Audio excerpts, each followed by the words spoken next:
नमस्कार, मैं शिवानी रतूड़ी आर्यभट्ट टाइम्स में आपका स्वागत करती हूँ।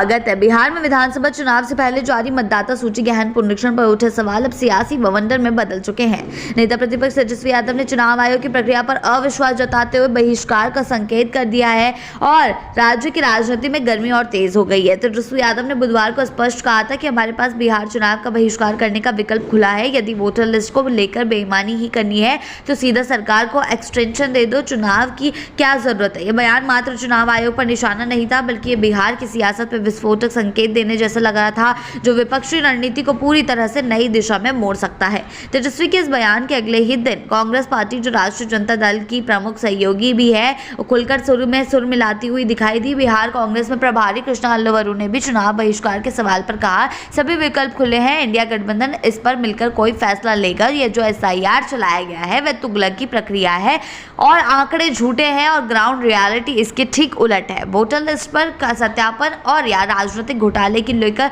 जो है विवाद चल रहा है। ये एक बड़ा सवाल है कि आखिर ये दोनों में से है क्या। तेजस्वी और कांग्रेस दोनों का आरोप है कि बिहार में चल रही मतदाता सूची संशोधन प्रक्रिया इस पूरी तरह से राजनीतिक मंशा से प्रेरित है। तेजस्वी का कहना है कि यह प्रायोजित प्रक्रिया है जिसके जरिए विपक्षी दलों के समर्थकों के नाम वोटर लिस्ट से हटाए जा रहे हैं। कांग्रेस ने इस आरोप को और गहरा करते हुए मुख्य चुनाव आयुक्त को चुनौती दी। अल्लवरू ने कहा, मुख्य चुनाव आयुक्त ज्ञानेश कुमार हर विधानसभा से 1,000 मतदाता को चुन ले और उनसे पूछे कि क्या वाकई उन्हें फॉर्म मिला, फॉर्म भरा गया, रसीद दी गई। अगर 25% भी हकीकत सही निकली तो हम मान लेंगे कि प्रक्रिया सही है। उनका दावा है कि जमीनी स्तर पर वोटरों को सत्यापन के लिए मांगे गए दस्तावेज उपलब्ध नहीं है। BLO अपने मन से फॉर्म भर रहे हैं और हस्ताक्षर भी खुद ही कर दे रहे हैं। और सबसे गंभीर आरोप, कांग्रेस के अनुसार कई जगहों पर भाजपा कार्यकर्ता खुद बैठकर फॉर्म भरवाने का काम कर रहे हैं। तेजस्वी यादव को चुनाव बहिष्कार का बयान एक रणनीतिक दबाव की कोशिश भी हो सकता है। ये विपक्ष की ओर से चुनाव आयोग पर नैतिक और राजनीतिक दबाव बनाने का तरीका है,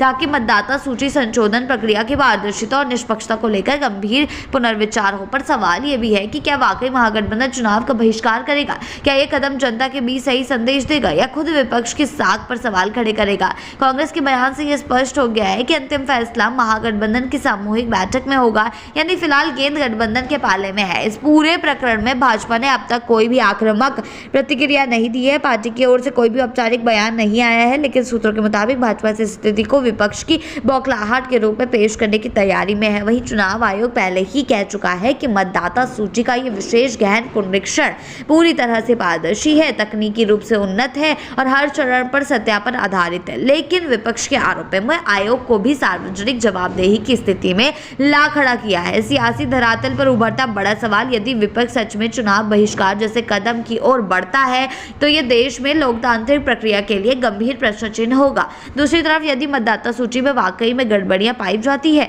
तो ये सत्ताधारी दल की नैतिक अवैधता पर भी सवाल खड़ा करेगा। एक तरफ तेजस्वी यादव जनता की आवाज और संवैधानिक व्यवस्था के बीच टकराव का प्रतीक बनकर उभरने की कोशिश कर रहे हैं, वहीं कांग्रेस इसे संगठनात्मक स्तर पर एक बड़े मुद्दे के रूप में पेश कर रही है। दोनों की बयानबाजी ने मिलकर न सिर्फ चुनाव आयोग बल्कि आम मतदाताओं को भी वंचित कर दिया है कि कहीं उनकी पहचान और अधिकार सियासी सौदेबाजी में खो ना जाए। ऐसी ही अपडेट्स के लिए जुड़े रहें आर्यभट्ट टाइम्स के साथ ही चैनल को सब्सक्राइब करना ना भूलें और हमारी फेसबुक और वेबसाइट के साथ भी जरूर जुड़ें।